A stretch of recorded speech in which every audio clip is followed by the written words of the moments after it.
কবি ও সাহিত্যিক শ্রীযুক্ত সুকুমার রায় মহাশয়ের আবোল তাবোল থেকে একটা কবিতা আবৃত্তি করে শোনাচ্ছি। কবিতার নাম সৎপাত্র। শুনতে পেলুম পোস্তা গিয়ে তোমার নাকি মেয়ের বিয়ে।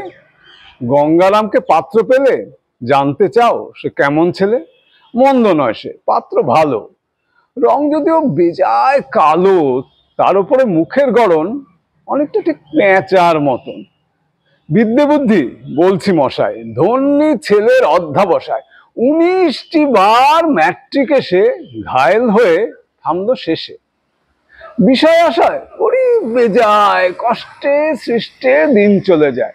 মানুষ তো নয় ভাইগুলো তার, একটা পাগল একটা গোয়ার। আরেকটা সে তৈরি ছেলে, জাল করে নোট গেছেন জেলে। কনিষ্ঠটি তবলা বাজায়, যাত্রা দলে 5 টাকা পায়। গঙ্গারাম তো কেবল ভোগে পিলের জ্বর আর পাণ্ডু রোগে, কিন্তু তারা উচ্চ ঘর, কংসরাজের বংশধর। সামনে হেরি বনগ্রামের কি যেন হয় গঙ্গারামের।